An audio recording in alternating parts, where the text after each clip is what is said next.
तो अहंकार और दुख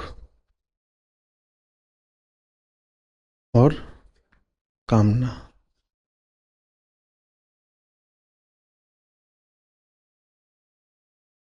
ये तीनों एक ही चीज के नाम हैं। पहले इन तीनों को एक साथ करो।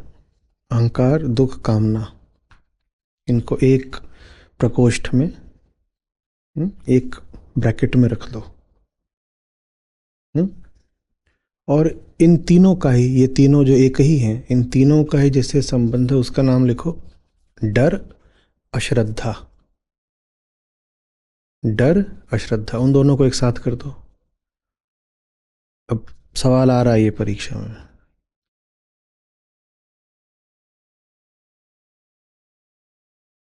ठीक है। और इन दोनों के बीच में वो जो पहला आपने बनाया है सेट, समुच्चय 3 इकाइयों का, और जो दूसरा बनाया है 2 इकाइयों का, तीनों के बीच में जो रिश्ता है उसका नाम रखो दूरी।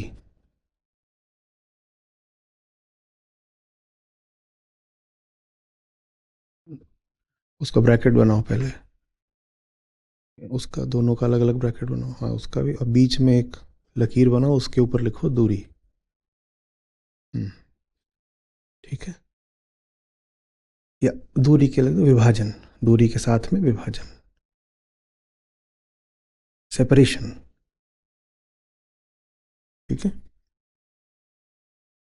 तो जो ये अहम तत्व होता है, इसको तो क्या बोलना है, मैं।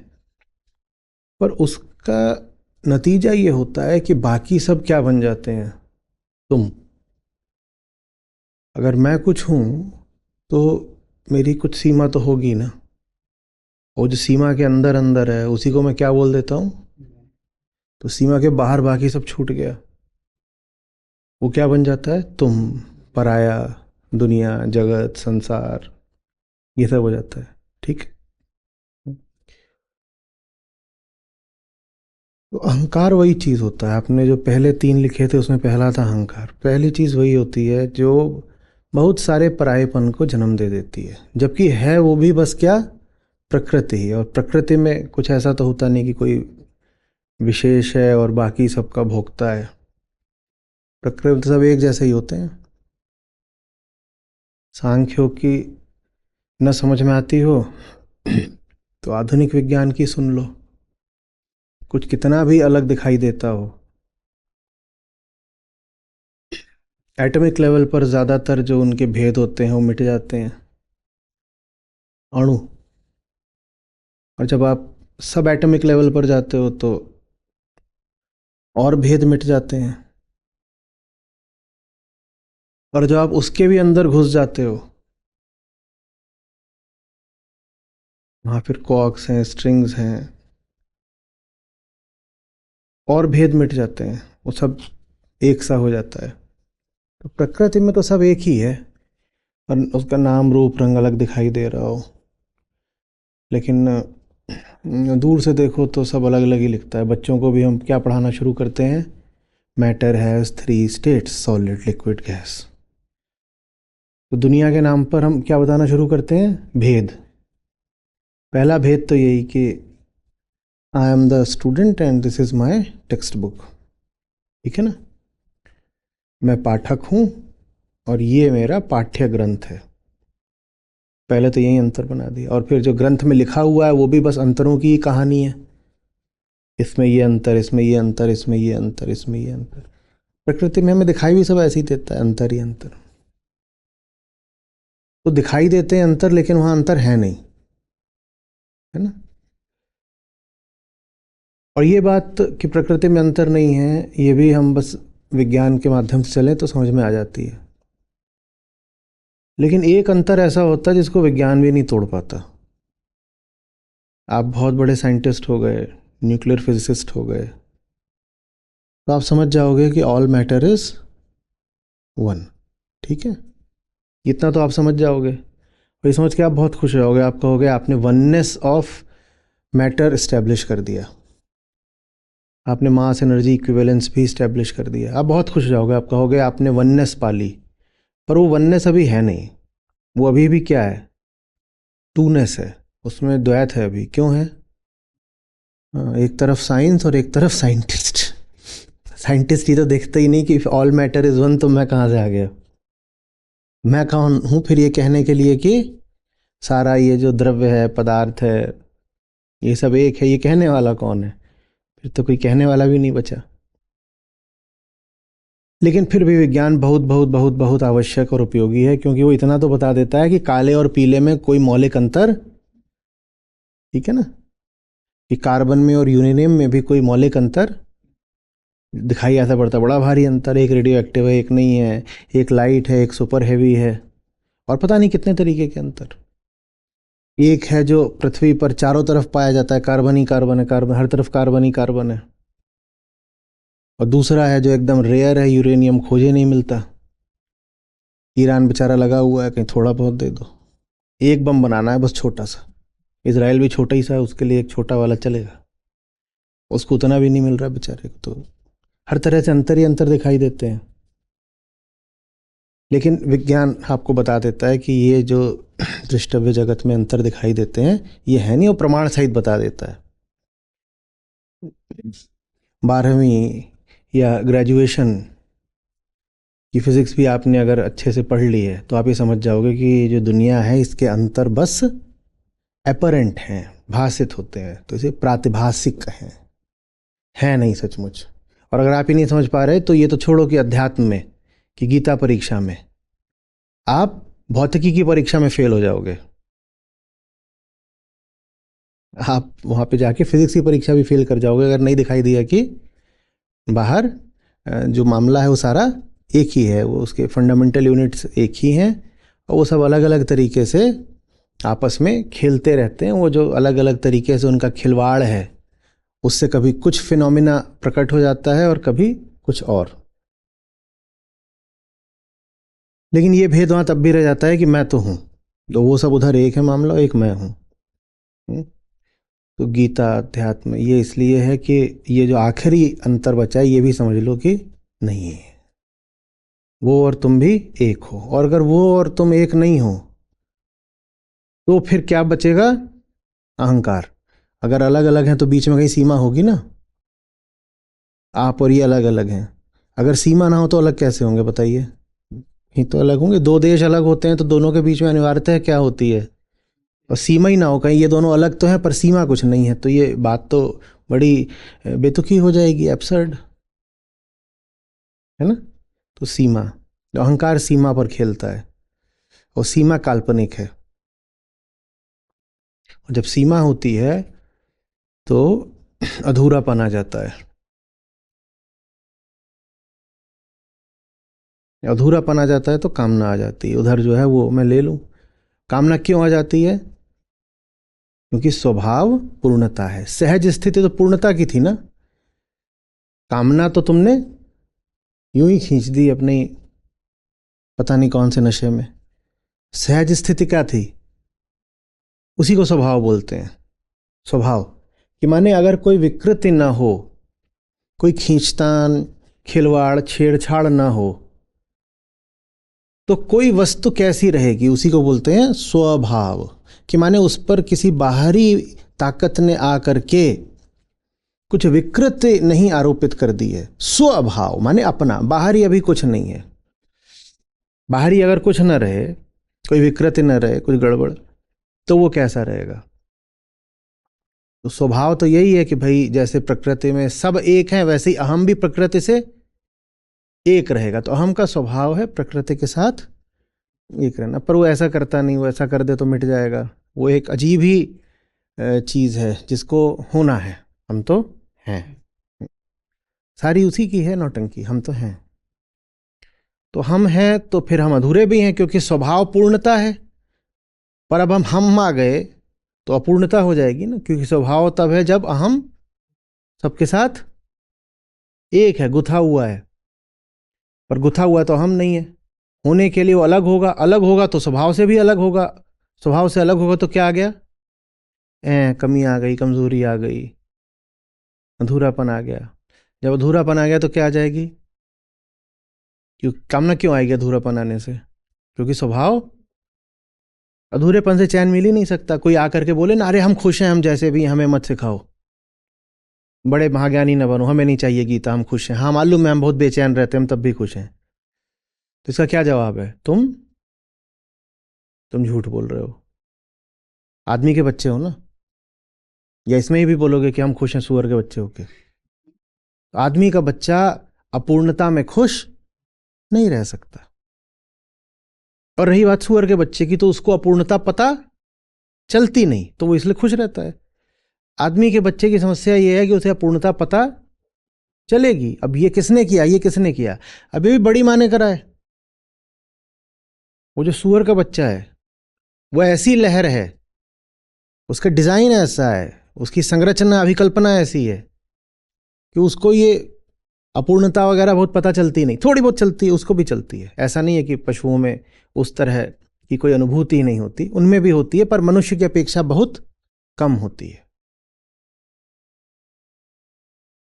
कोई ये कुतर्क ना करे कि हमें नहीं चाहिए। ये बात तुम्हारे चाहने की नहीं है, ये बात तुम्हारी मजबूरी की है। तुम मजबूर हो चाहने के लिए। इसी बात को तो संतों ने ऐसे गाया है कि ना ना करते प्यार तुम्ही से कर। अब ये संतों का नहीं है, पर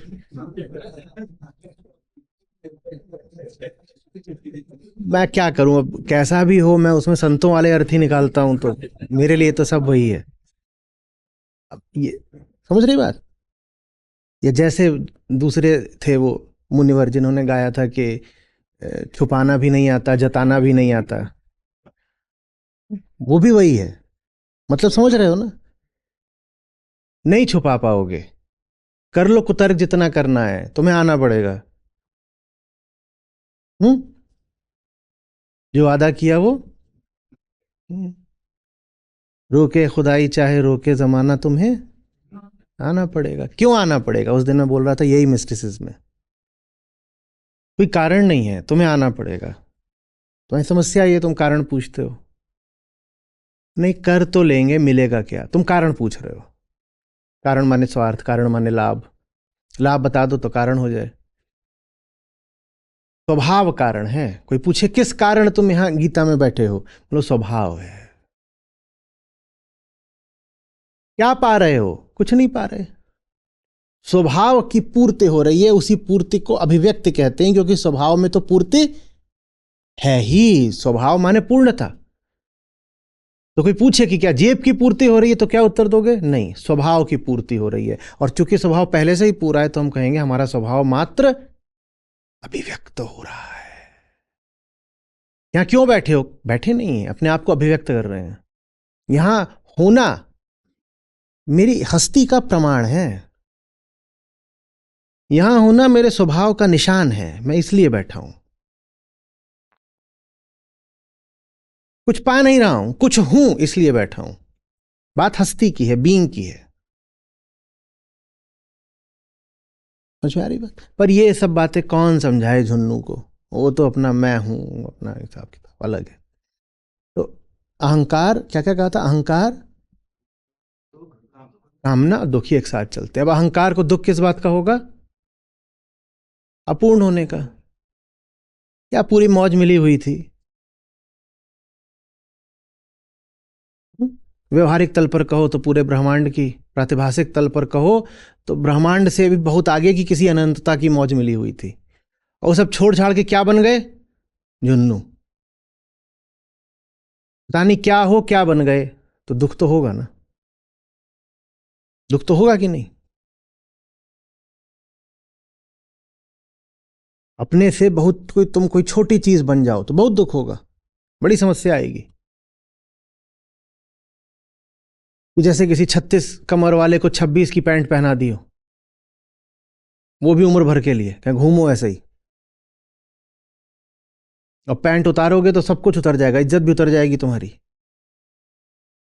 और इज्जत का उसको पहाड़ा पढ़ा दिया है, तो इस मारे वो 26 की पैंट बांधे घूम रहा है, कैसा लगेगा बताओ? तो वैसे ही हमारी जिंदगी होती है। 26 की पैंट में हमारी इज्जत बंधी होती है।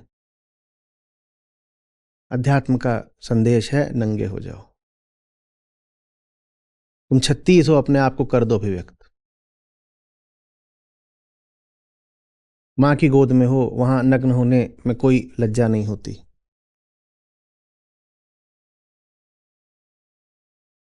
समझ में आ रही बात है? अकेलापन, अधूरापन, डर, इनकी परिणति किस में होती है? कामना में। और जब स्वभाव है पूरापन और दुख हो रहा है कि पूरे नहीं हो, तो क्या करोगे अब? डिजायर, इच्छा। इच्छा हमेशा क्या मांगेगी? पूरे हो जाएं। और किसके माध्यम से पूरे हो जाएं? वो जो सामने है, और जिसको मैं क्या मानता हूं? पराया। तो पहले तो उसको पराया बनाकर अधूरे हुए, और अब जिसको पराया बना दिया है उसको अपना बनाना चाहते हो ताकि पूरे हो जाओ। और उसमें भी किसको अपना बनाना चाहते हो? समष्टि को नहीं। समष्टि के एक छोटे से टुकड़े को, उतने ही छोटे जितने छोटे तुम हो। कितना गुड़ मांगोगे? जितना बड़ा मुंह है उससे बड़ा गुड़ मांगते हो क्या कभी? तो पहले तो खुद ही छोटे हो गए, अब अपने से भी छोटे किसी को अपने में जोड़ के पूरा हो जाना चाहते हो। गजब बात है, गजब बात है। जैसे कि कोई ज्योमेट्रिक प्रोग्रेशन हो विथ मल्टीप्लायर लेस देन 1, और उसका दावा ये हो कि मैं इनफाइनाइट हो जाऊंगा। हो सकता है क्या? उसकी शुरुआत ही अधूरेपन से हो रही है। 1 से कम से तो उसकी शुरुआत हो रही है। एक जीपी हो जिसकी फर्स्ट टर्म ही 1 से कम हो, और उसका जो मल्टीप्लायर है, जो कॉमन रेशियो है, वो भी 1 से कम है, और वो कह रहा है ये सब मैं अपने आप में जोड़ता जाऊंगा, अनंत बार जोड़ूंगा तो अनंत हो जाऊंगा। हो जाऊंगा क्या? हो जाएगा? हो जाएगा? अब क्या करें? अब क्या करें? जीपी का इनफाइनाइट टर्म्स का सम कितना होता है? क्या कर रहे हो तुम यहाँ? बड़े बड़े लोग बैठे हो, मैं तो पुराना हो गया, तुम तो अभी इंजीनियरिंग करके आए हो। जल्दी बताओ। हाँ, a into 1 minus r raise to the power n divided by 1 minus r for infinite terms. A upon 1 minus are.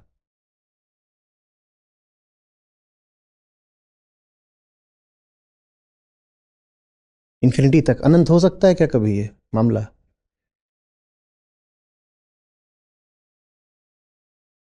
हाँ, ये जरूर होगा कि जो जितना तुम अनंतता की तरफ बढ़ोगे उतना अपने आप में जो जोड़ रहे हो वो और छोटा होता जाएगा।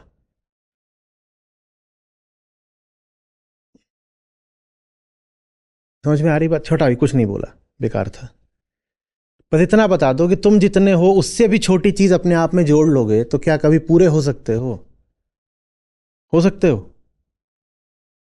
और हर बार अपने में जो चीज जोड़ोगे वो पिछली बार से और छोटी ही होनी है, क्योंकि अपने आप में जोड़ जोड़ के तुम क्या होते जा रहे हो? और छोटे। और तुम्हें अपने आप में जो जोड़ना है उसकी शर्त यह है कि वो तुमसे छोटा ही होना चाहिए। विराट की कामना कौन करता है? हम तो वही मांगेंगे ना जो हमारे मुंह में समा सके।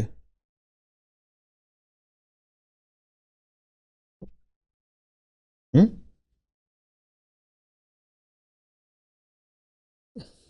जितना बड़ा पेट है उसे 4 गुना खिला दें चाहिए, तो कितना मांगते हो?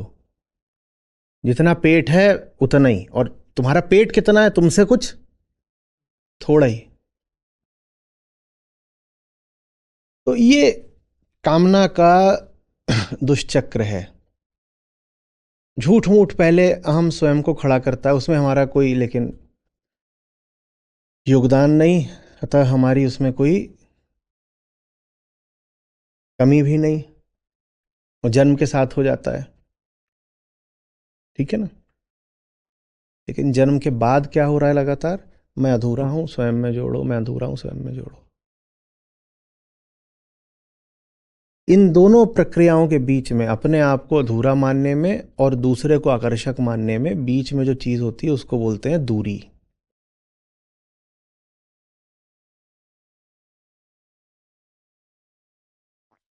अहंकार की आदत होती है न जानना। आदत होती है, मजबूरी होती है न जानना। जानने लगे तो वो बचेगा नहीं। और आदत का कुछ ऐसा है कि वो लग गई ना तो हर विषय के लिए लग जाती है। उदाहरण के लिए किसी को आदत है कि पेपर जमा करने से पहले, सबमिट करने से पहले रिवाइज नहीं करना है, तो गणित के पेपर का क्या करेगा? रिवीजन नहीं करेगा। और इतिहास के पेपर का भी क्या करेगा? अब आदत है, वो आदत तो हर विषय पर लगेगी ना। कोई जिंदगी में भगोड़ेपन की आदत डाल ले, ठीक है ना, तो किसी परीक्षा की तैयारी कर रहा है, वहां से भी क्या करेगा? भाग लेगा। वो खेल भी रहा है तो थोड़ा हारने लगेगा, तो वो किसी से बात कर रहा है, तर्क आगे तक खिंच गया, बहस गर्म हो गई, वहां से भी वो।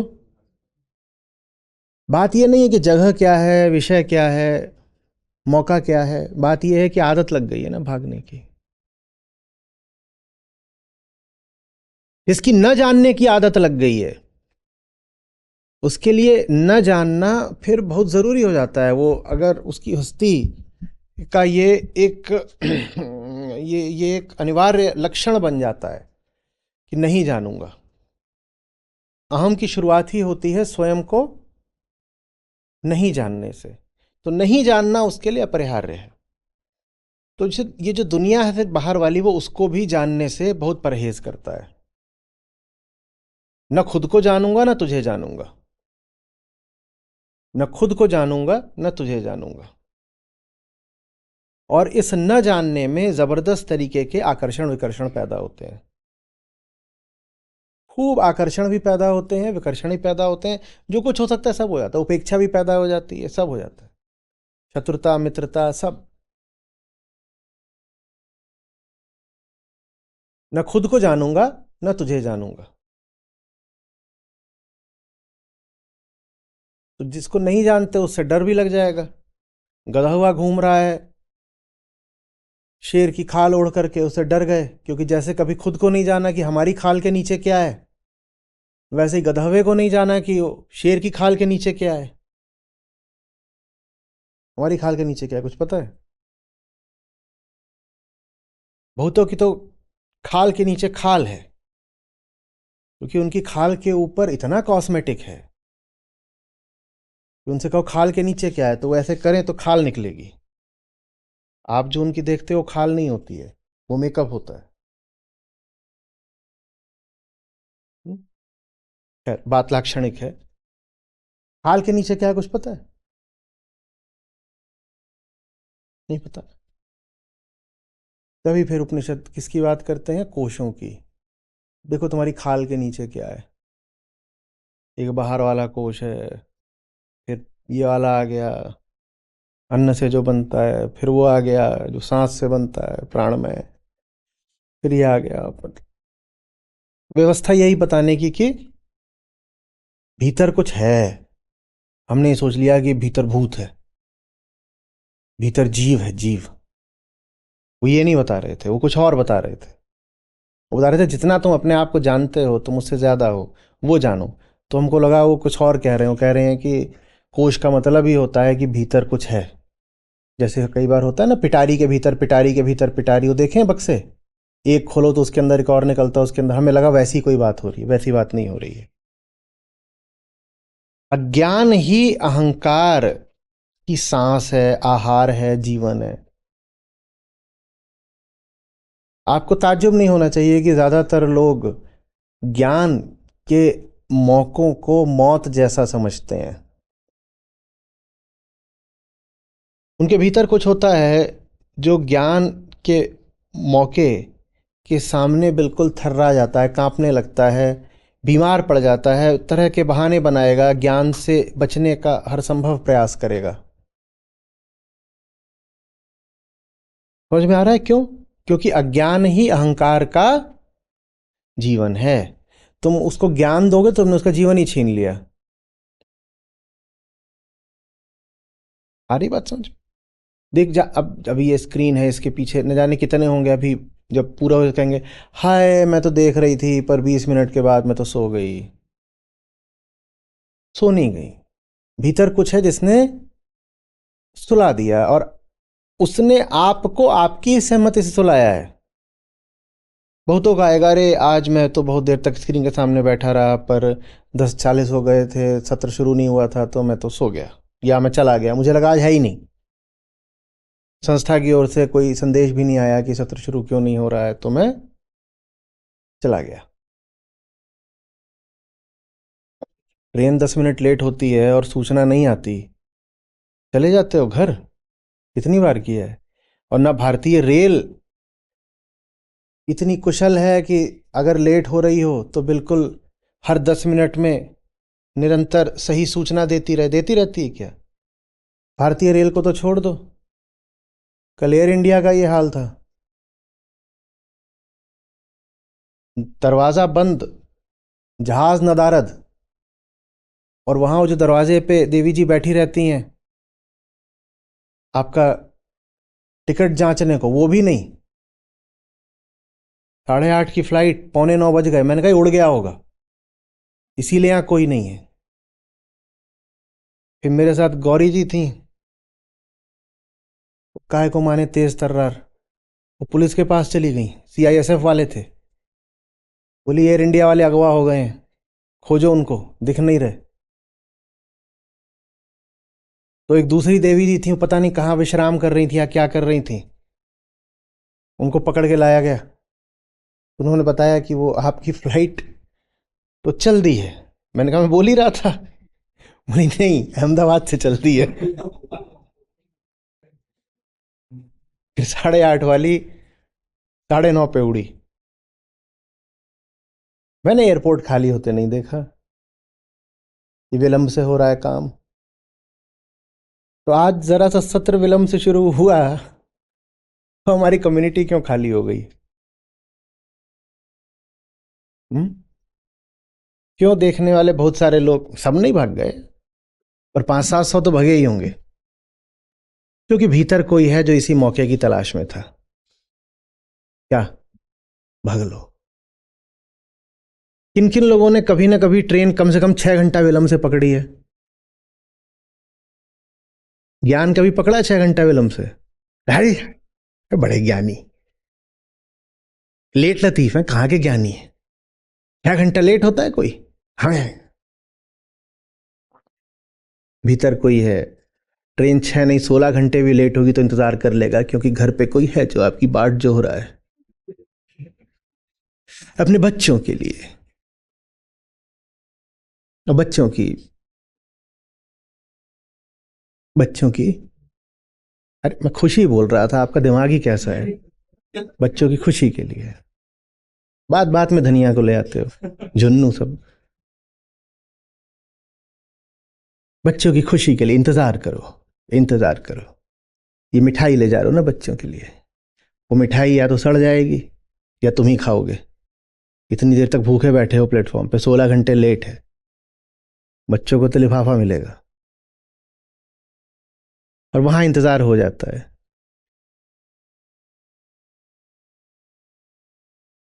कोई घटिया चीज हो, उसको किसी व्यक्ति तक लाने में कोई मेहनत नहीं करनी पड़ती, ज्ञान को लोगों तक ले जाने में एड़ी चोटी का जोर लगता है। घटिया बातों का कोई प्रचार नहीं करना पड़ता, लोग उनके पीछे भाग भाग कर मांगते हैं। और ज्ञान के मामले में जिसको देना है वो जमाने के पीछे भागेगा, ले लो ले लो। और जो लेगा भी वो ऐसे कि एहसान ले जत कर रहा है आपके ऊपर, हाँ आप तुम इतना बोलते हो तो ले लेते हैं। इस बार ले रहे हैं, अगले महीने देखेंगे फिर से करना है कि नहीं। आ रही बात समझ में।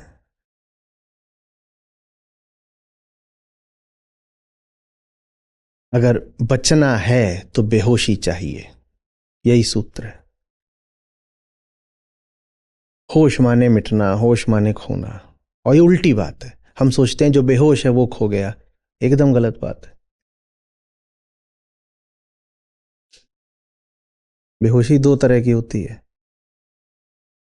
जो कम खतरनाक होती है वो बेहोशी, वो जिसमें आंखें बंद हो जाती हैं, आप कह पाओगे ये बेहोश है। वो कम खतरनाक बेहोशी है क्योंकि स्पष्ट है, प्रकट है। ज्यादा खतरनाक बेहोशी होती है जब आंखें खुली होती हैं और दावा होश का होता है। वहां जो बेहोश है वो बड़े आग्रह बड़ी दृढ़ता से कहता है कि मैं तो होश में हूं। इसको होश में लाएं कैसे? अब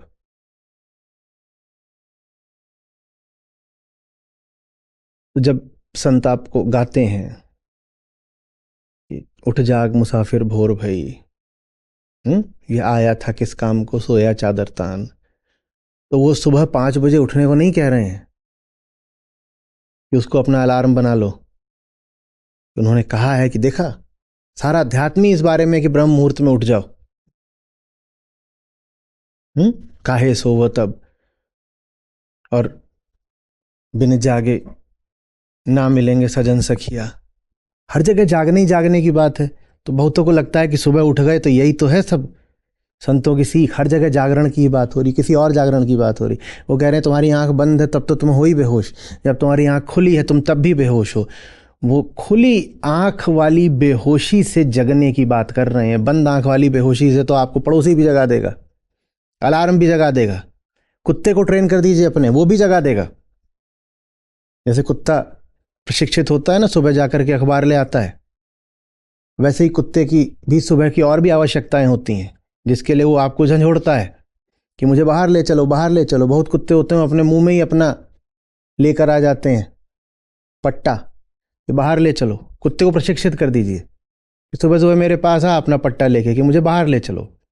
और अगर मैं बाहर ना ले चलूं तो बाहर वाला काम अंदर ही कर दो। कहाँ? मेरे ऊपर। अपने आप नींद खुल जाएगी। सुबह सुबह हॉट वाटर बाथ मिल गया, सेलाइन, कोई समस्या नहीं, खट से खुट हो गए। उसके लिए संतों की क्या जरूरत है? वो आपको किसी और नींद से जगाना चाहते हैं। कौन सी नींद? आत्मविश्वास की नींद। यहां आत्म माने अहम है, अहम विश्वास। कॉन्फिडेंस का मतलब होता है अहम का स्वयं में विश्वास।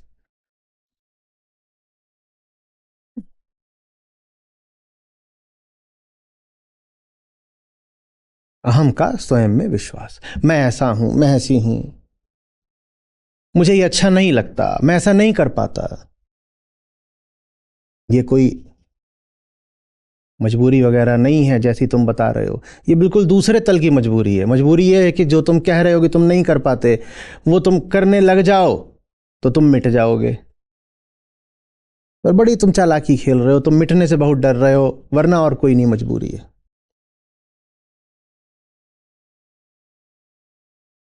समझ में आ रही बात? ये आदत यूं ही नहीं होती है, आदत अहंकार की रक्षा के लिए होती है।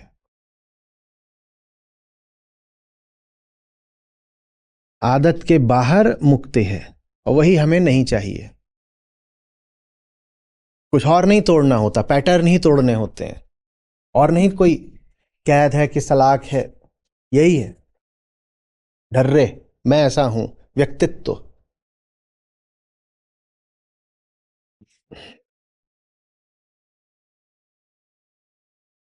इतना सब काहे को समझाया? क्योंकि आज कृष्ण बात कर रहे हैं ब्रह्म को समर्पित होने की। क्या कह रहे हैं? कि जो ब्रह्म में सारे कर्म अर्पित कर देता है, अपनी आसक्तियां त्याग कर,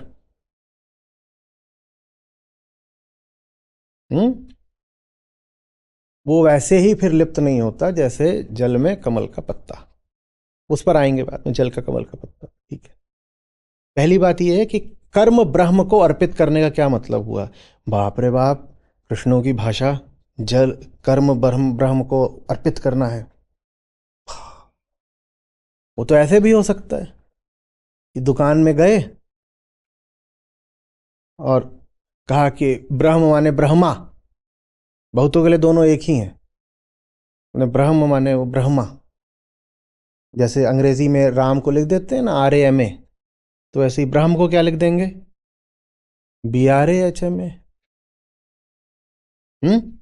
और वैसे तो अंग्रेजी में ब्रह्म को भी पता है BRAHMAN लिखते हैं। तो बहुतों को लगता है कि ब्रह्म और ब्राह्मण भी फिर एक ही हो गए।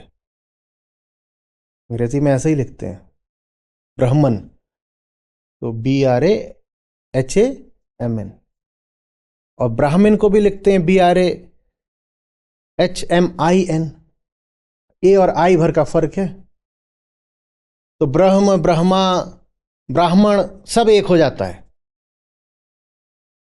तो यही तो कहा कर्म अर्पित करना है। लो अर्पित कर दिया कैसे? सुबह सुबह वो आते हैं पंडित जी, उनको चवन्नी टंगा दी, वही कर दिया जो कृष्ण ने कहा था। क्या करने को कहा था? कृष्ण ने तो कहा था ब्राह्मण को अर्पित कर दो, तो कर दिया सुबह अर्पित। या ब्रह्मा जी की वहां पर लगा दो तस्वीर। यहां वैसे ही बात भी हो रही कमल के पत्ते की, वो बैठे भी कमल पे ही है, जरूर उन्हीं की बात हो रही है। देखो श्लोक में भी कमल आया है कि नहीं आया है? हाँ हाँ महाराज आया है, बिल्कुल आया है। तो बिल्कुल बस उन्हीं को जाके कुछ अर्पित कर दो।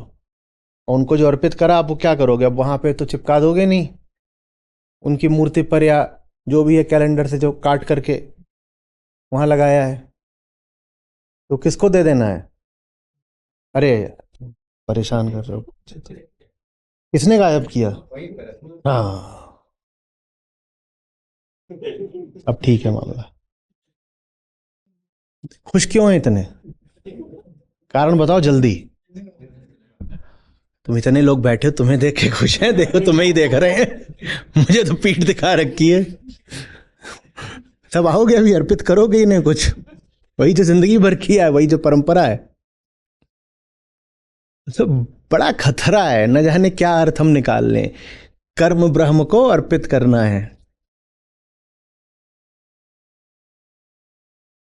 कर्म ब्रह्म को अर्पित करना है। तो इतना ही समझो कि कर्म अहम को अर्पित नहीं करना है। कर्म अहम को अर्पित नहीं करना है। और हमारा एक एक कर्म किसको अर्पित है? क्योंकि किसके लिए है? किसके लिए है?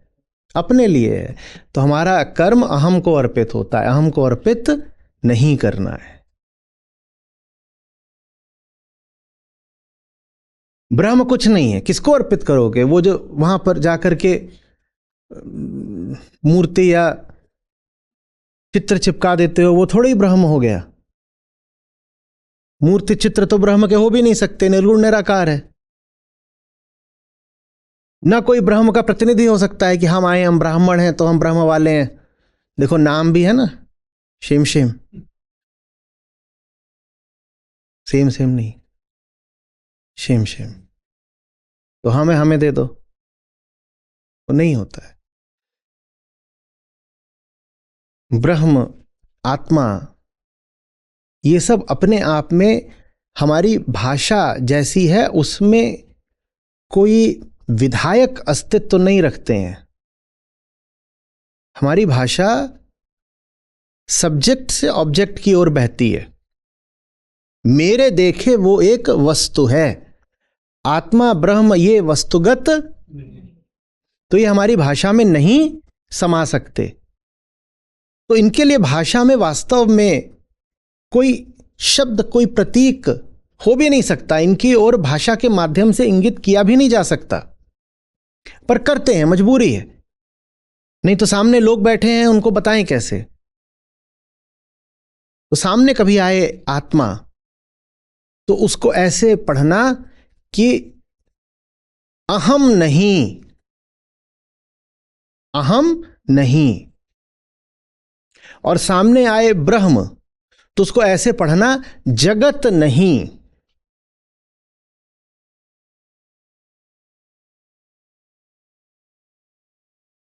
इनका कोई पॉजिटिव अर्थ नहीं हो सकता भाषा में हमारी। इनका जो अर्थ है वो हमेशा नकार में ही होगा, निषेध में होगा।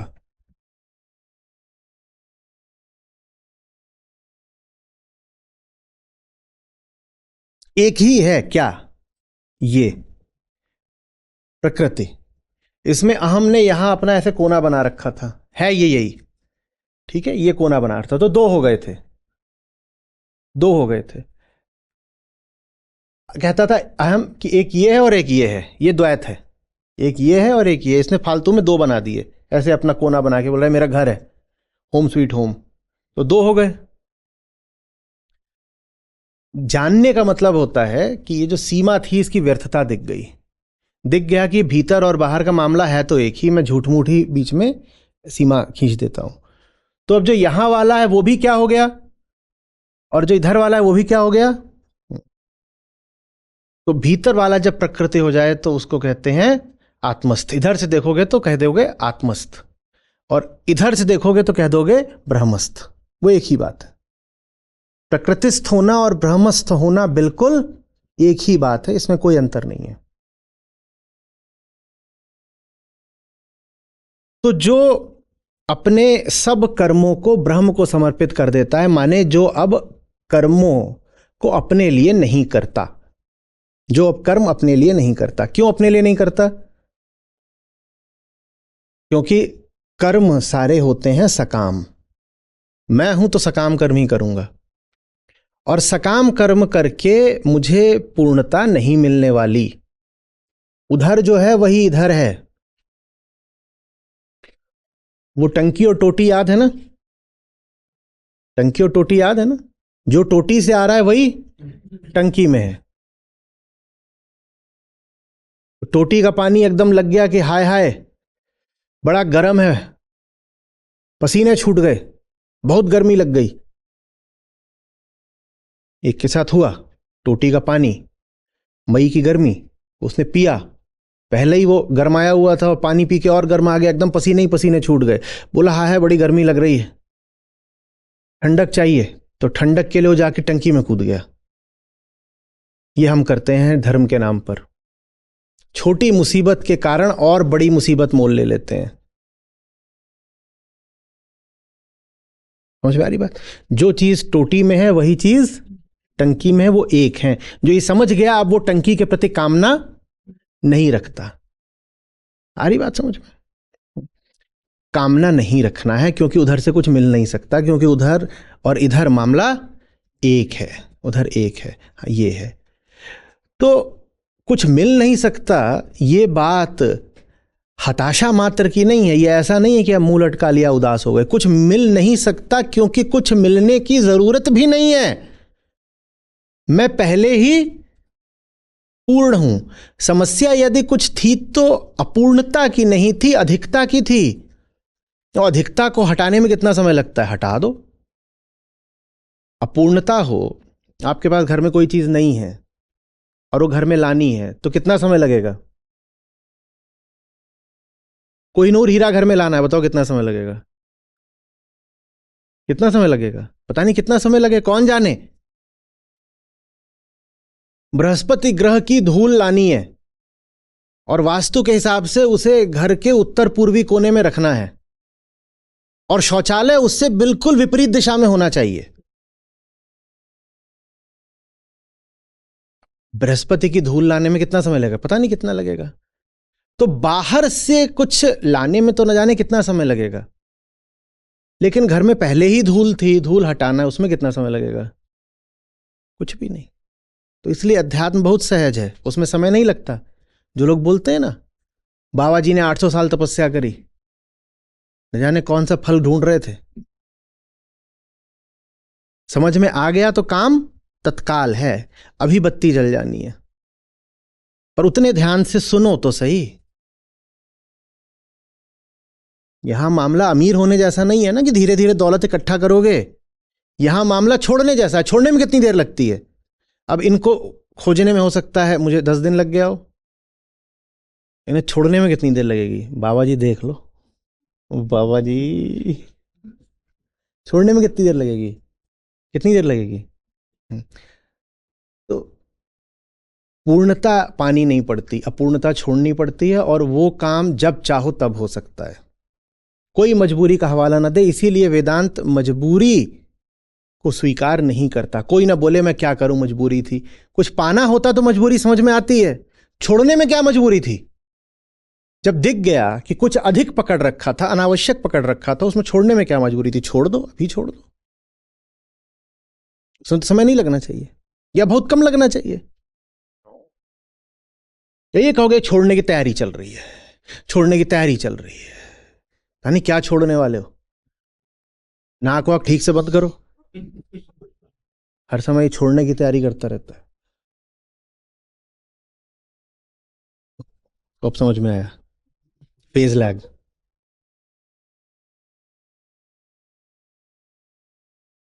आ रही बात समझ में? हम्म? जब ये नहीं रहता कि ये पकड़ना है, ये करना है, ऐसा है वैसा है, तो फिर एक बड़ी खतरनाक चीज हो जाती है। खतरनाक इसलिए कि उच्चतम है।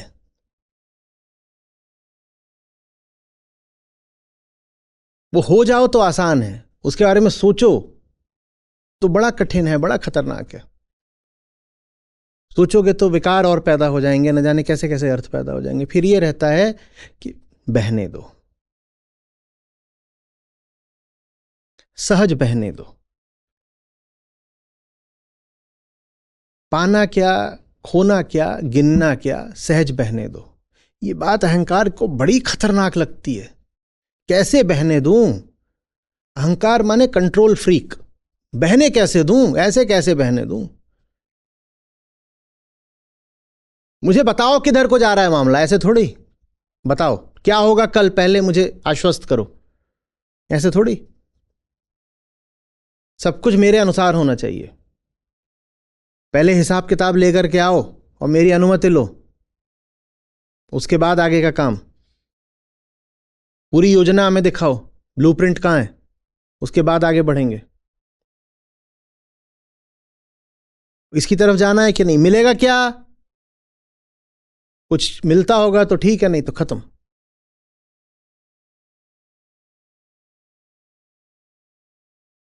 सहज बहाव सारे अध्यात्म की आखिरी बात है, बिल्कुल आखिरी बात है।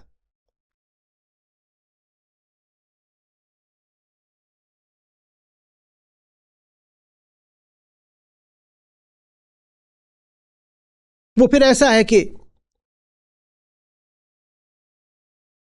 आप सुन रहे हो तो शब्दों में और आप में कोई अंतर नहीं रह गया, आप शब्द हो गए।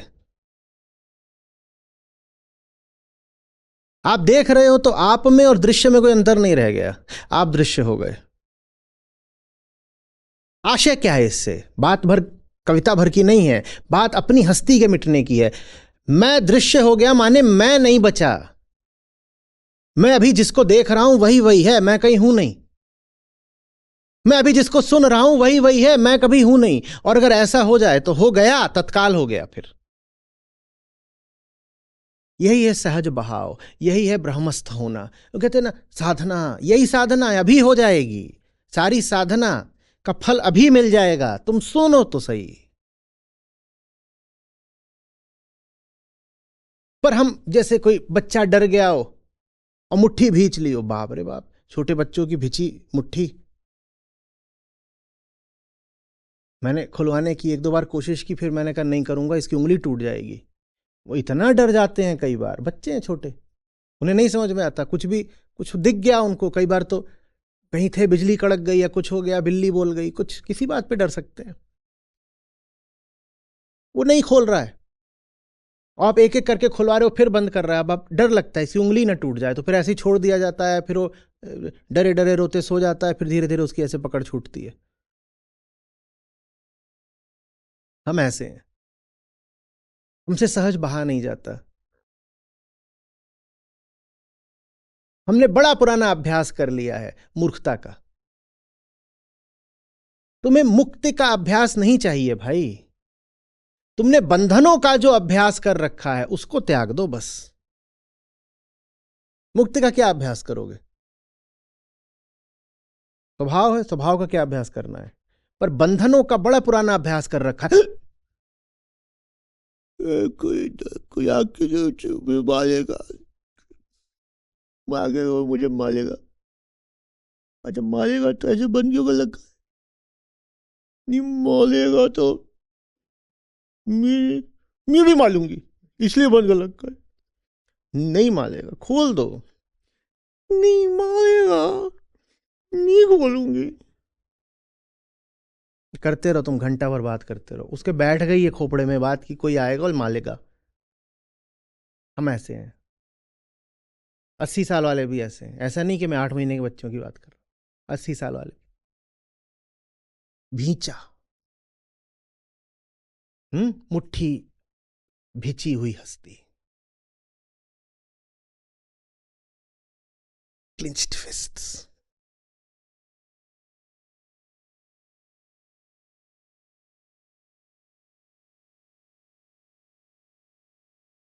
टॉफी का छिलका करा हुआ है मन में, कुछ है नहीं, क्या है?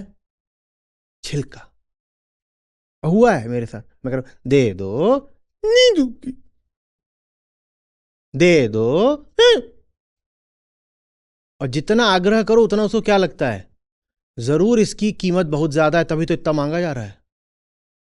इसकी कीमत ना होती तो मुझसे इतना बार बार मांगा क्यों जाता? अच्छा दे दो ना। नहीं।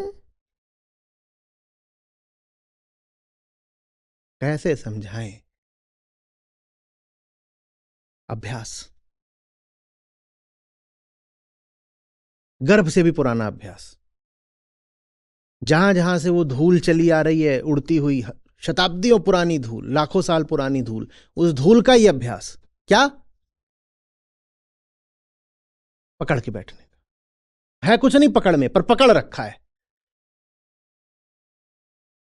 जैसे कुत्ते ने अपनी पूंछ पकड़ रखी हो, देखा है कभी? और पूंछ के पीछे से गोल गोल घूमता है।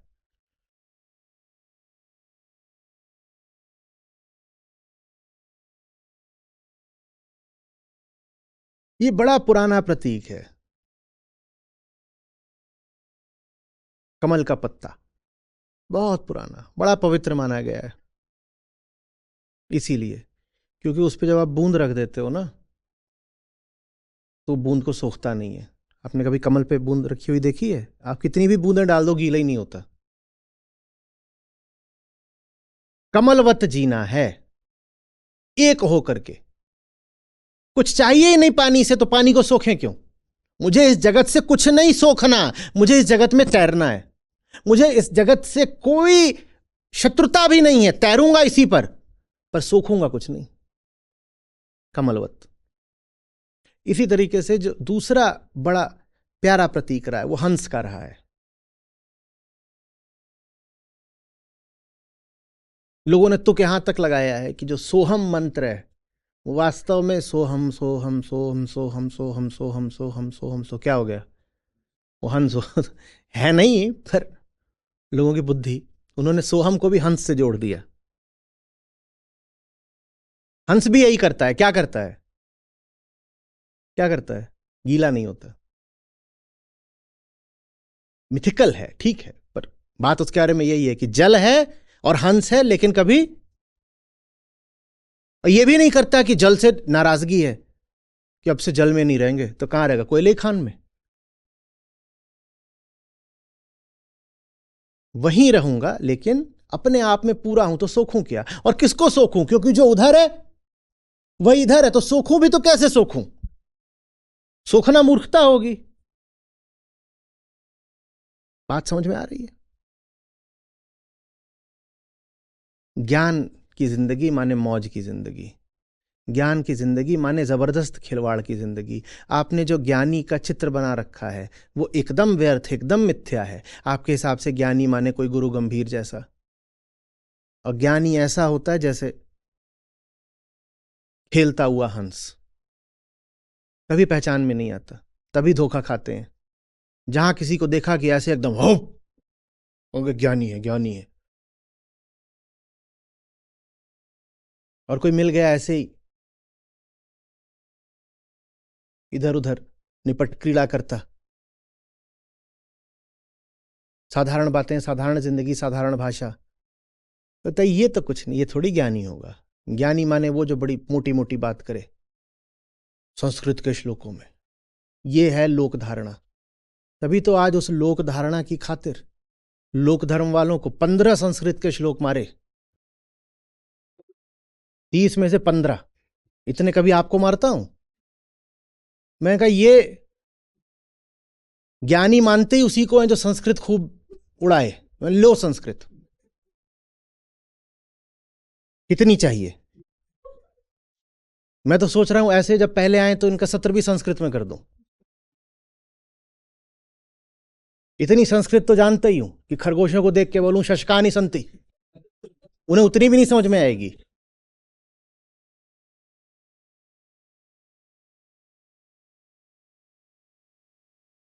अभी इतने श्लोक रहते थे, ले ले ले, क्योंकि ये न रखूं तो उनको लगेगा मुझे ही कुछ नहीं आता। धर्म माने हल्कापन, धर्म माने खिलवाड़, धर्म माने मौज।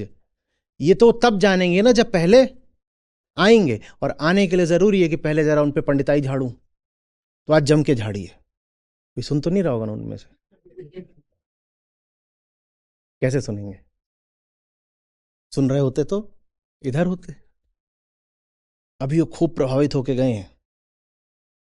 कुछ लोगों के परिवार वालों ने भी लिया है, वो सब कम्युनिटी पे डाल रहे हैं, कह रहे हैं mummy is very impressed. Enrol कराओ, एनरोल कराओ, जल्दी कराओ, इससे पहले कि इंप्रेशन उतर जाए, फट से करा लो।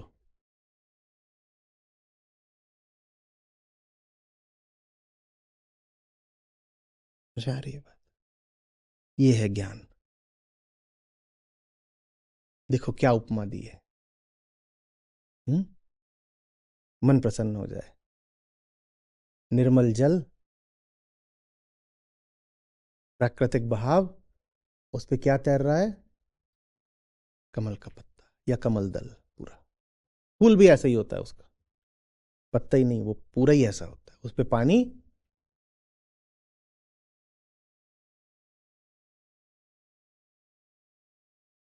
भागा नहीं है, जल से निकल करके थार के रेगिस्तान नहीं पहुंच गया। ये पानी हर समय ऊपर नीचे करता रहता था, हम रेत में रहेंगे, ऐसा नहीं कर रहा। इसी जगह रहना है, लेकिन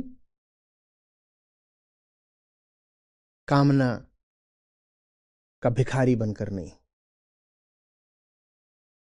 ये भी नहीं कर रहा वो, जैसे बहुत और होते हैं फूल, तो उनकी पंखुड़ियां ऐसे गोल गोल होती हैं, वो फिर पात्र जैसी बन जाती हैं, तो वो पानी को क्या करती हैं? अपने में रख लेती हैं। सोखे भले ना, पर रख तो लेती हैं। वो जो कमल का पत्ता है वो उसको रखता भी नहीं, वो कहते नहीं, तो जितना चाहिए उतना मिल जाएगा, चारों तरफ वही वही है, तो समेट के क्या रखें, जब चाहिए होगा तो मिल जाएगा। अब ये बात बड़ी खतरनाक लगती है अहंकार को, कि माने कुछ गारंटी तो गारंटी कुछ नहीं है, बस ये जब चाहिए होगा तो मिल जाएगा, जब चाहिए होगा तो मिल जाएगा। अभी शुभंकर बंधु बड़ी जबरदस्त इन्होंने हायरिंग ड्राइव करी, आउटरीच में आए, बहुत लोग आए, तो उनमें से लोग पूछ रहे हैं उसमें कि क्या क्या मिलता है, क्या क्या मिलता है। तो एक ने पूछा कि वो मेडिकल इंश्योरेंस या मेडिकल रीइंबर्समेंट का है आपके यहाँ कुछ? तो शुभंकर बोला है कुछ नहीं, पर जब चाहिए होगा तो मिल जाएगा। मतलब समझ रहे हो? कागज पर कुछ नहीं है, पर बेटा बीमार पड़ोगे तो खड़े तो हम ही होंगे आके। जब बीमार पड़ोगे तो दे देंगे, कागज पे लिखा हुआ नहीं है, जब चाहिए होगा तो मिल जाएगा। श्रद्धा में जी सकते हो तो ठीक है, इसीलिए वो आखिरी बात लिखवाई थी, डर और अश्रद्धा लिखा है। श्रद्धा बड़ी समस्या है। श्रद्धा कहती है लिख के दो कि हम बीमार पड़ेंगे तो तुम आओगे हमारी तीमारदारी करने, हम कहते हैं हम लिख के नहीं देंगे पर आएंगे, भरोसा कर सकते हो तो कर लो, और नहीं कर सकते भरोसा तो क्या भाई हमारे, क्या ना शुभो भाई है ना, उसको खड़ा कर दो। नहीं तो ये ऊपर से नीचे तक टूटे थे, तब तो न दुनिया आई थी, न जहान आया था, न संसार, न परिवार। एक नहीं 2-3 अस्पतालों में इनको ले जाना पड़ा, तब संस्था ही आई थी। एक और भाई थे, उनको तो शब्दशः संस्था ने खून दिया है अपना, 8 लोगों ने खून दिया। बताओ, लोग कहीं काम करते हैं तो उनको ये मिलता है वो मिलता है, कहीं सीटीसी में खून लिखा होता है कि हम तुम्हें खून भी देंगे अपना? पर वो कहते हैं नहीं, पहले से भरोसा दिलाओ, पहले से भरोसा दिला भी देंगे तो बहुत छोटी चीज हो जाएगी, कोई नहीं तुम्हें भरोसा दिलाने वाला कि वो खून देगा। अब याद आ रहा है, प्यार में वो वादे भी निभ जाते हैं जो कभी किए ही नहीं। यहां तुमको वो भी मिल जाएगा जिसका हमने कभी वादा किया भी नहीं। पर तुम वादा मांगते हो, वादा मांगोगे तो हम तुम्हें बहुत छोटी सी चीज़ दे देंगे, फिर कहोगे देखा मुझे तो पहले ही पता था ये कुछ देने वाले नहीं है। तुम्हें छोटी चीज़ इसलिए मिली क्योंकि तुमने मांगी, तुमने मांगा नहीं होता तुम्हें बहुत बड़ा कुछ मिल जाता। यहां सबसे कम उनको मिलता है जिनका मुंह सबसे ज्यादा फटा होता है। जो खूब मांगने में लगे होते हैं वो कुछ नहीं पाते, वो फिर भिखारी लौटते हैं और उनको प्रमाण भी मिला होता है, देखा हमें पहले ही पता था कुछ नहीं मिलेगा। तुम्हें चूंकि पहले ही पता था इसलिए कुछ नहीं मिला। जिन्हें नहीं पता होता कि उन्हें कुछ नहीं मिलेगा उन्हें बहुत कुछ मिल जाता है। उन्हें इतना मिल जाता है कि उन्होंने जन्मों में ना सोचा हो कि कभी इतना भी मिल सकता है, आज उतना मिल रहा है। और जो पूछ के आए थे अच्छा फिर कैरियर प्रोग्रेशन प्लान बताओ और बताओ,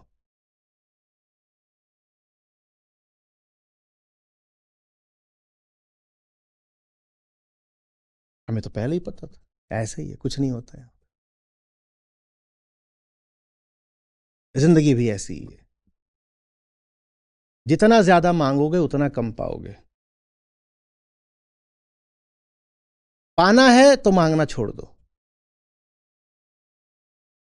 और न मांगने पर जब मिलने लगे तो गिनना छोड़ दो। न मांगना न गिनना, क्योंकि मांगोगे नहीं तो मिलेगा तो, और मिलेगा तो भीतर से वृत्ति उठेगी कि जल्दी से अब गिन भी ले। कोई डाल गया नोटों की गड्डी तो पहली चीज क्या आती है, गिनती तो करे नहीं। जहां डाल गए वहीं पड़ी रहने देना, ना उठा के फेंक देना, ना उठा के गिनने लगना, पड़ी रहने देना। आई है अपने आप चली गई तो चली जाएगी, और आई है सहज ही खर्च हो गई तो खर्च हो जाएगी। न तुम्हारा यह दायित्व है कि उसको उठा के बाहर फेंक दो, न तुम्हारा यह दायित्व है कि तुम उसको उठा करके अपना मान के खर्चने लग जाओ। जैसे आई है वैसी पड़ी रहने दो।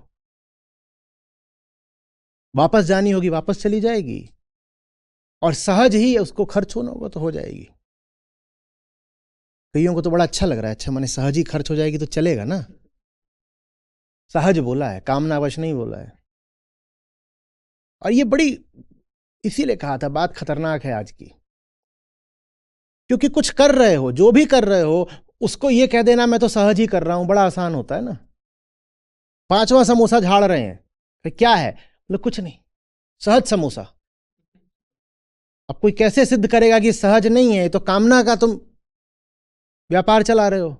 अब बोलते सहज है, बोले देखो जैसे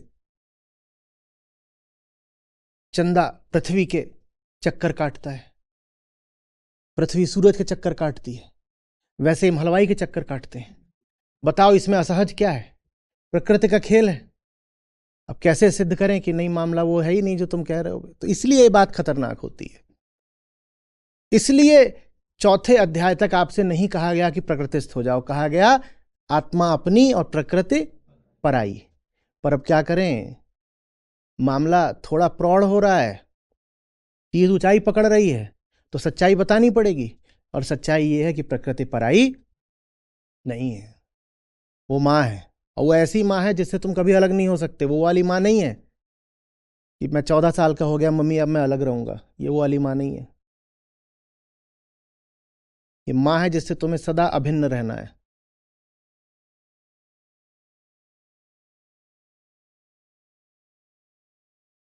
समझ में आ रही है बात? ये बहुत जबरदस्त कलेजा चाहिए ऐसे जीने के लिए।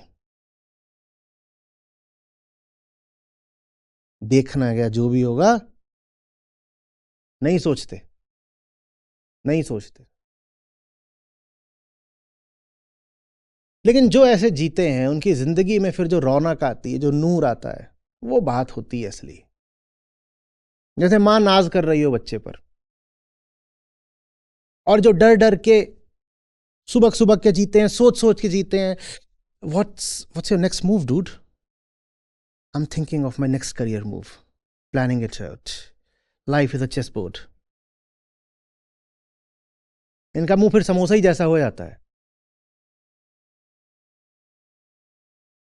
चटनी डाल दो उसमें से, कभी ऐसा दिखे कोई तो ले जाओ, ले, पर क्यों डाली, तू समोसा है।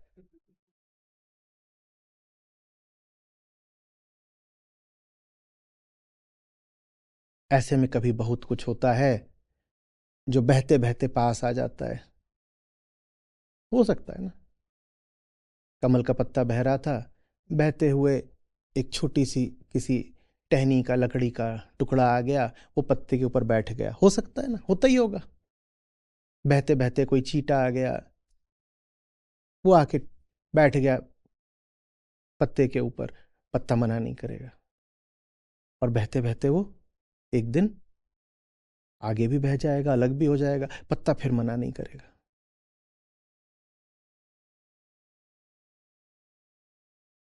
वो ये नहीं कहेगा बेवफा बेवफा। आए थे चले गए, न आए थे न गए, क्योंकि जो आया और जो मैं हूं वो, तो बताओ क्या आया? तुम में मुझ में कोई मौलिक अंतर है ही नहीं। तो जब हवा से हवा मिली तो बताओ नया क्या मिला? पानी से पानी मिला तो बताओ नया क्या मिला? जो आया था वस्तुतः वो भी वही है जो मैं हूं, क्योंकि ये जो सीमा है ये छूटी। जो चला गया वो भी वही है जो मैं हूं, तो बताओ चला क्या गया? कुछ नहीं चला गया। हाँ, जब तक है तब तक हम इनकार भी नहीं करते, बढ़िया है, अच्छा है। अब यहां फिर खतरा है, क्योंकि ये बात भाग्यवाद जैसी हो जाती है। और भारत में जो इतना फेटलिज्म छा गया, वो इसीलिए था क्योंकि भारत उन ऊंचाइयों पर पहुंचा जहां बात सहजता की हुई। और सहजता बहुत हद तक गौर से न देखो तो भाग्यवाद जैसी लगेगी। भाग्यवाद माने क्या? भाग्यवाद माने क्या? ईश्वर ने मेरी तकदीर पहले ही लिख कर भेजी है। नहीं नहीं नहीं नहीं। तो भाग्यवादी भी ऐसी बातें करते हैं, मिलेगा तो खा लेंगे, किस्मत में होगा तो मिल ही जाएगा। भैया, सत्र क्या सुनने हैं, परीक्षा क्या देनी है, अवलोकन नोट्स क्या लिखने हैं, पोस्ट क्यों करना है, हरि कृपा होगी तो सब समझ में आ जाएगा। भगवान की मर्जी के बिना पत्ता भी नहीं हिलता। उन्होंने कमल के पत्ते के बारे में पढ़ा नहीं, गीता तो कभी उठाई नहीं, नहीं तो इस तरह की बातें करते नहीं। तो वो भी ऐसी बातें करते हैं कि मिल गया तो मिल गया वो, लेकिन बात बिल्कुल अलग है। ये भाग्यवादी होने की बात नहीं है। भाग्यवाद में तो शुरुआत में ही अपूर्णता है ना। मैं पूर्ण थोड़ी हूं, मैं तो कठपुतली हूं। मैं हूं पर क्या हूं? कठपुतली हूं, और मेरा कोई और मालिक है जो कठपुतली नचा रहा है। ये भाग्यवाद है। सहजता कहती है काहे की कठपुतली, तुम पूर्ण हो और तुम समष्टि से अभिन्न हो। ये सहजता है, दोनों एक नहीं है।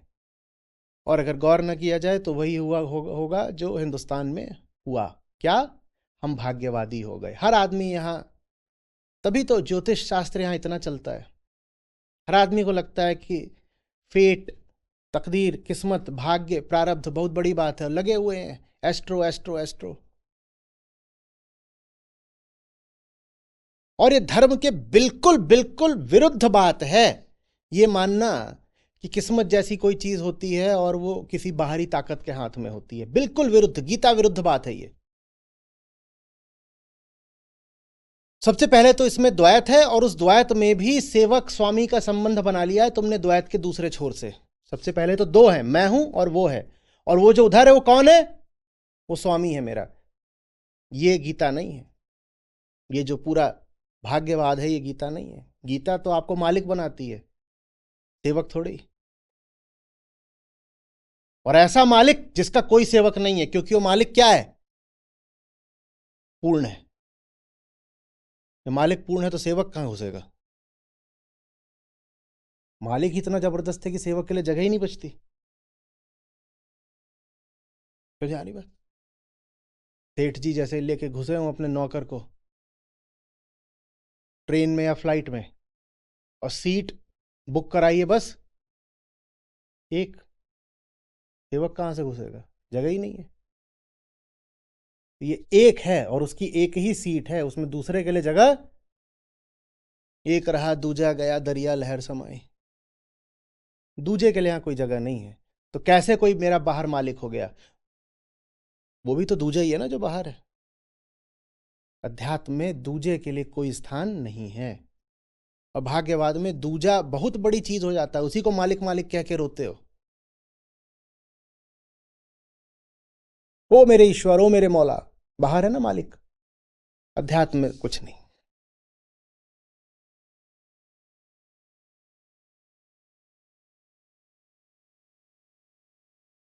समझ में आ रही है बात?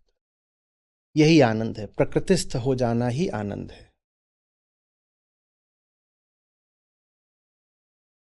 और निष्कामता ही श्रद्धा है। ये सब एक ही बातें हैं।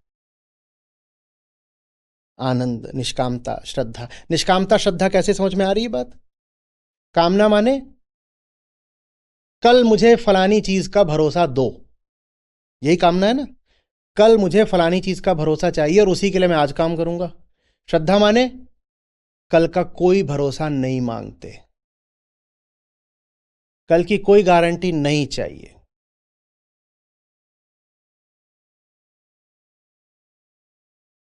मैं नहीं जानती तुम मुझे क्यों लेकर आए हो, मैं ये भी नहीं जानती तुम मुझे कहां ले जा रहे हो, पर ये राह बड़ी खूबसूरत है। बस यही श्रद्धा है, कल का भरोसा नहीं। और ऊंची से ऊंची कहानियां, सुंदर से सुंदर प्रेम प्रसंग तबाह हो गए हैं कल के विचार में। सब कुछ बहुत खूबसूरत हो सकता है, बीच में कल आ जाता है। नहीं ये सब तो अच्छा चल रहा है, पर ये बताओ कल हमारा क्या होगा। नहीं, मैं पूछ रही थी हमारे हमारी रिलेशनशिप का फ्यूचर क्या है। खत्म हो गया, यही सब खत्म हो गया। हमारे रिलेशनशिप का फ्यूचर क्या है? जैसे ही फ्यूचर मांगा, प्रेजेंट ही खत्म हो गया।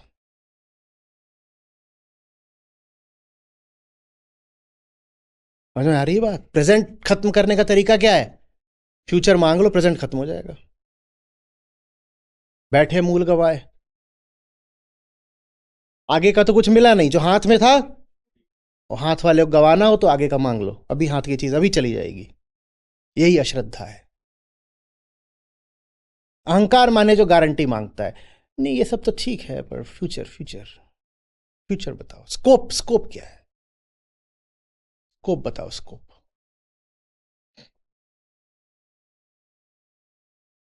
ऐसे नहीं होता।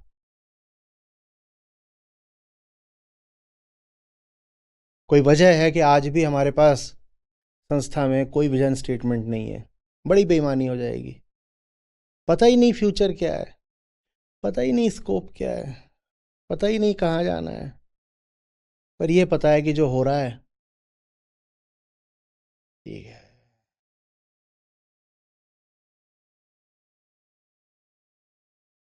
ठीक भी नहीं है, यही है। किसी चीज को ठीक बोलो तो कुछ गलत भी निकल आता है। ठीक भी नहीं है, यही है। और कुछ है ही नहीं। निर्विकल्प। क्या बोलें, ठीक है कि नहीं है, यही है। यही है। This is it. Full stop.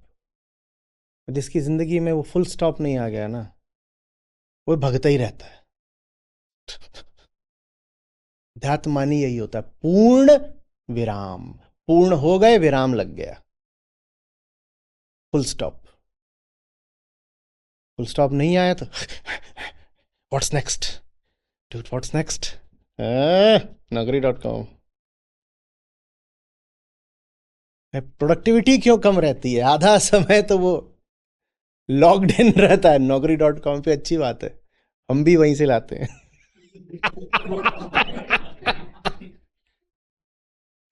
करो और करो।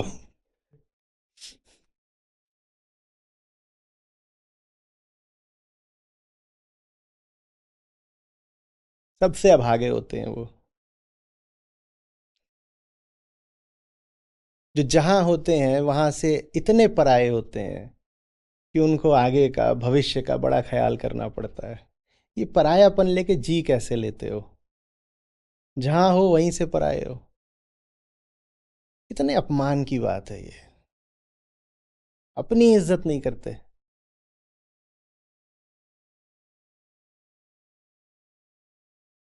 आम आदमी ऐसे जीता है, वो जिस भी जगह होता है वहां नहीं होता, पराया होता है। वो जिस भी क्षण में होता है उस क्षण में नहीं होता, वहां से भी वो पराया होता है। वो कहीं का भी नहीं होता, वो बस अपने ख्वाबों का, कल्पनाओं का होता है, कामनाओं का होता है। उसे कहीं भी पहुंचा दो वहां का नहीं हो सकता, वो किसी का नहीं हो सकता। देवी जी ने एक बार पूछा था ना, मैं कैसे पता करूं वो मेरा है कि नहीं। मैंने कहा तुम पता करो वो अपना है कि नहीं। जो अपना ही नहीं है तुम्हारा कैसे हो जाएगा, किसी का नहीं हो सकता। यहाँ कौन है जो अपना ही है? अपना नहीं है तो किसी और का कैसे हो जाएगा बताओ। पता करना हो कि कौन है जो तुम्हारा हो सकता है, तो पता कर लो कौन है जो अपना है? पर वो अपना है तो मेरा कैसे होगा? मुझे तो कोई ऐसा चाहिए जो बिल्कुल अपना ना हो। पगली जात, नहीं हो सकता।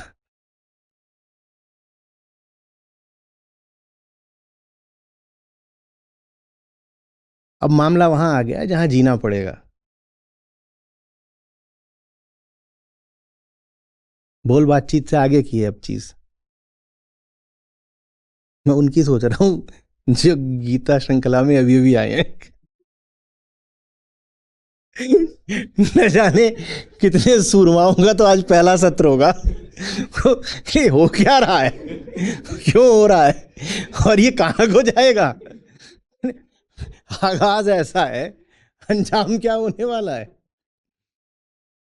वो भले हैं जो कम से कम जिनके 6-10 महीने हो गए, पर सोचो आज जिनका पहला सत्र है, उनके लिए 2 मिनट का मौन रखना भाई।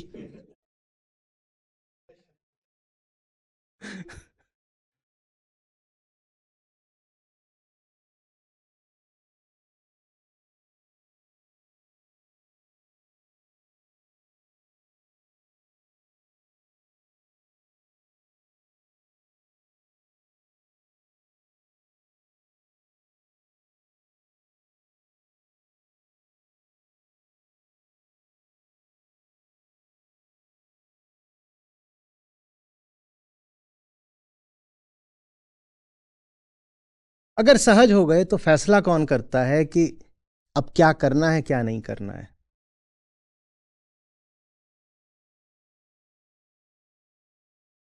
जब तक सहज नहीं हो तब तक तो वो फैसला कौन करता है? कामना, अहंकार, वो फैसला कर देते हैं। डर से फैसला हो जाता है। सहज हो गए लोगों को ये प्रश्न आता है कि सहज हो गए तो तय कैसे करेंगे आगे क्या करना है? कौन तय करेगा? कौन तय करेगा? सहज होने का अर्थ है ये तय करने की झंझट से आजाद हो जाना कि कौन तय करेगा।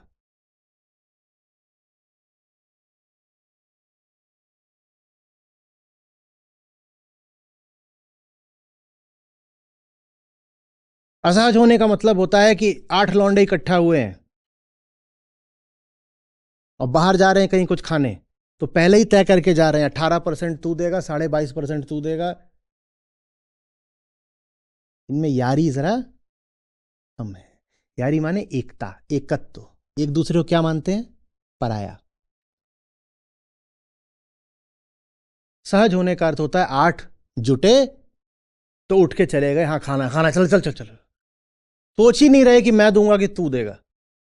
अब इसके मारे अगर बर्तन मांजने पड़े तो मांज लेंगे यार, क्योंकि वो भी इकट्ठे मांजेंगे। एक है, इकट्ठे बर्तन भी मांज लेंगे, पर पहले से ये निश्चित नहीं करेंगे कि मैं दूंगा कि तू देगा।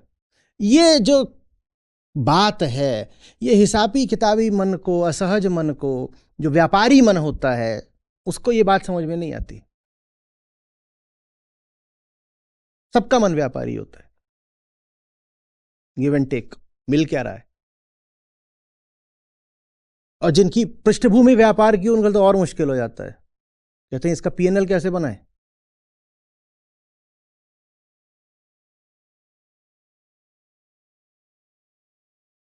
इसलिए उदाहरणों से समझा रहा हूं कि 8 मिले और हाँ चल चल चल चल चल,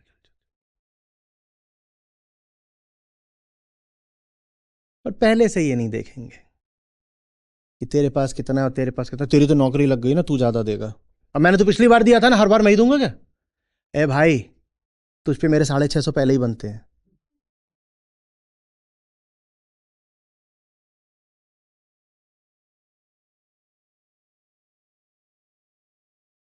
और ये पहले से तय भी नहीं करा था कि खाना भी है। ये भी क्या हुआ, लहर उठी चल दी है। और ये नहीं कि अमीर बहुत है तो पता है कि कोई ना कोई तो दे ही देगा, बर्तन भी।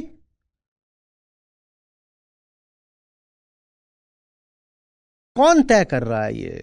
जब आप सहज हो तो कौन तय कर रहा है ये सब कुछ? वो जो तय कर रहा है, चूंकि वो कोई नहीं है, हम नहीं बता सकते वो कौन है जो तय कर रहा है, इसलिए उसको आत्मा बोलते हैं। और आत्मा मानी मत समझ लेना कि भीतर कोई आत्मा बैठी हुई है वो निर्धारित कर रही है। कोई नहीं तय कर रहा है। या ऐसे कह दो जो तय करने वाला है उसको हम जान नहीं सकते, वो अज्ञेय है, यही मिस्टिसिज्म है। हम नहीं जान सकते उसको, कोई नहीं तय कर रहा।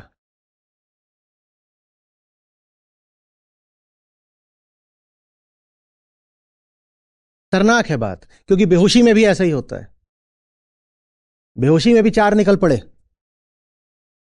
और थाना घुस गए रेस्टोरेंट समझ के और खूब खाया।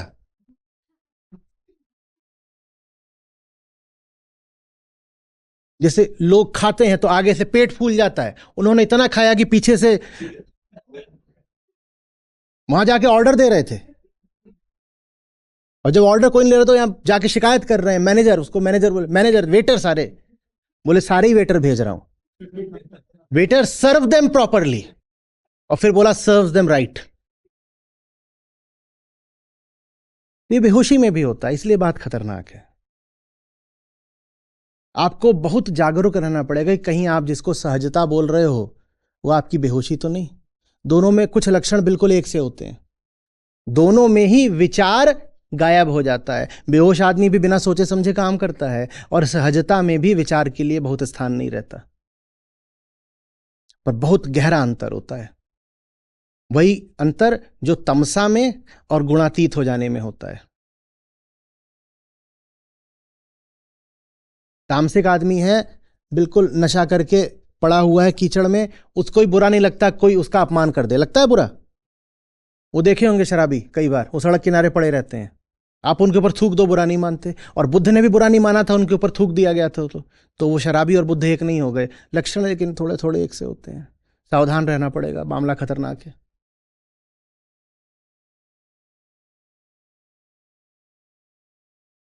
समझ में आ रही है बात?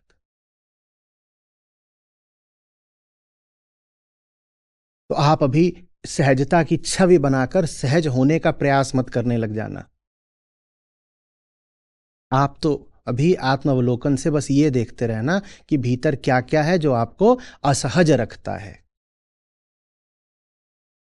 सहजता की कोई छवि नहीं हो सकती, ये छवि मत बना लेना। अच्छा, वो बताया था ना कि 8 लोग मिले, तो अब पहले 8 लोग मिलो, गिनो 1 2 3 4, 2 अभी बचे हैं। झुन्नू तो आ जा, हाँ गधवा को भी ले आ। कोरम पूरा हो गया, 8 हो गए। तो 8 हो, और क्या बताया था, लगा रिकॉर्डिंग फिर से लगा। सत्र में तो सुनते नहीं, पर ये बात काम की थी। तो क्या क्या बोले थे, 8 मिलो और फिर सोचो नहीं, और एक दूसरे से पैसे का नहीं पूछो। हाँ भाई, पैसे का नहीं पूछा, कोई पैसे का नहीं पूछा। और फिर क्या करना है, क्या करना है, लात खाने आना नहीं, अच्छा खाना खाने आना है, हाँ चल उसके बाद खाने जाओ, खाने जाओ।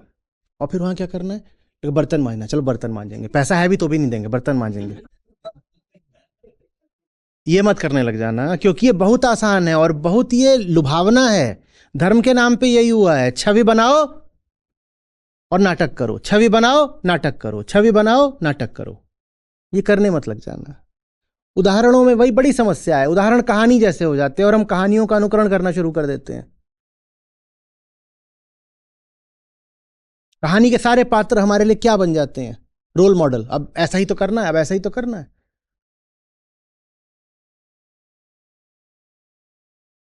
गाया था ना मनोज कुमार ने, यहाँ राम अभी तक है नर में, नारी में अभी तक सीता है। अब राम का मर्म क्या है किसी को पता नहीं, पर राम के किरदार के बारे में जो 2 4 बातें पता है, यहाँ हर आदमी उन्हीं की नकल कर रहा है। वैसे ही सीता होने का अर्थ क्या है कोई नहीं जानता, लेकिन सीता के बारे में 2 4 ऊपर ऊपर की बातें पता है, उन्हीं की नकल हर नारी कर रही है।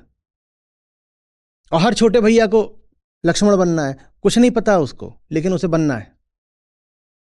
वो करने मत लग जाना, सहजता की कोई नकल नहीं हो सकती। सहजता की कोई कहानी नहीं हो सकती। जितनी कहानियां होती हैं लाभप्रद, वो भी बस इसलिए होती हैं ताकि आपकी असहजता को काटा जा सके।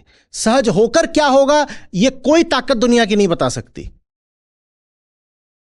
पर हम सहज होने के बाद की स्थिति का भी पूर्व निर्धारण कर लेते हैं। मैं सहज होकर कैसा लगूंगा, मैं बुद्ध जैसा लगूंगा, तो बुद्ध जैसे यहाँ बाल कर लो। अब बुद्ध के बाल कैसे हैं, ऐसे घुंघराले, और वो जो मैटेड हेयर होता है ना, जैसे कई बार देखा होगा लोगों के होते हैं, तो लोग ऐसे बाल कराते हैं, द बुद्धा कट कहते हैं। ऐसे ऐसे ऐसे कर लो, है ही नहीं घुंघराले, है ही नहीं, कराए हैं ऐसे ऐसे ऐसे ऐसे ऐसे। मैंने ऋषिकेश में देखा था, सही में ऐसा लगे कि बुद्ध ही चले आ रहे हैं।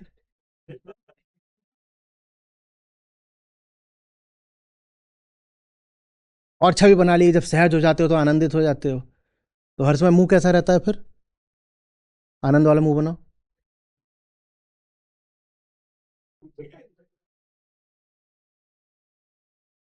खतरनाक जगह ऋषिकेश। हिंदू धर्म हमारा, गाय हमारी माता है। जब गाय माता है तो सड़क पे क्या होगा, गोबर। और ये सब विदेशी हैं, इनको बता दिया गया है कि आनंद का तो मतलब है ऐसे चलना।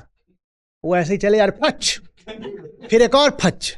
मैं देख रहा हूं कितनी देर तक तुम्हारा आनंद बरकरार रहेगा।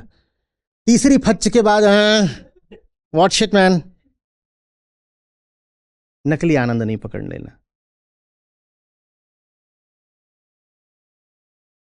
अरे बात ये आज बड़ा अच्छा लग रहा होगा ना, कुछ करना नहीं है, कोई प्लानिंग नहीं है, सोचना नहीं है, बहने दो। आप तो भी ये देखो कि आपका जो बहाव है उसमें क्या गुणवत्ता है। आप पाओगे कि आपके पास पहले ही एक बहाव है, और वो असहज बहाव है, वो नकली बहाव है, वो संयोगिक या सामाजिक बहाव है। पहले अपने बहाव की शुद्धि करो। सहज वाले बहाव की कोई परिभाषा नहीं होती, तो वो होने का प्रयास मत करने लग जाना। वो जब होता है तो स्वतः होता है, उसका नाम ही है सहज। सहज शब्द कितना प्यारा है। सहज, ज माने जन्म लेना, और सह माने साथ में। जो आत्मज्ञान के साथ आए उसको सहजता बोलते हैं।